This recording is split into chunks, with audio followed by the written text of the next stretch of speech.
The report makes a number of recommendations for ensuring accountability for perpetrators and redress for victims. It calls on the government of Israel to conduct independent investigations into the many allegations of serious violations of international humanitarian and human rights law committed during the Gaza conflict. It similarly calls on Hamas, the relevant authority in Gaza, to initiate genuine and effective proceedings into the many allegations of serious violations of international humanitarian and human rights law committed by forces under its control, and calls on Palestinian armed groups to undertake to respect international humanitarian law by renouncing attacks on Israeli civilians.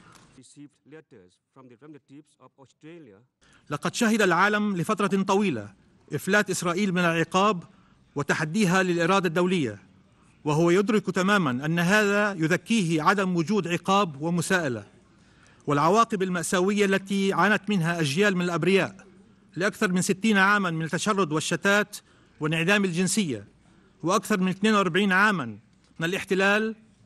علينا كسر هذه الحلقة المشينة، ويجب أن تكون الصرخة ضد مرتكبي جرائم الحرب.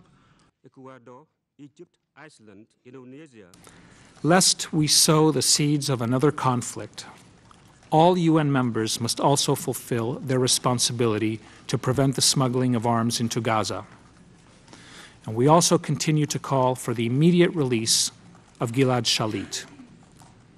At the same time, just as we defend Israel's right to self-defense, we cannot accept the continuing humanitarian crisis in Gaza.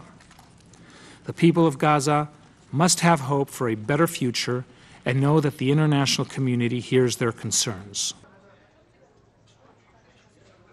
The Goldstone Report, it's one-sided, it's biased, as was the mandate that established it, as is the Human Rights Council, but this is something that will be discussed over there, and we trust that like-minded states and countries and representatives and human rights champions will be able to move this forward and see our part and our side of what was really happening at the Gaza operation, the CAS-led operation, when we implemented our right, the right of every sovereign country to defend its citizens.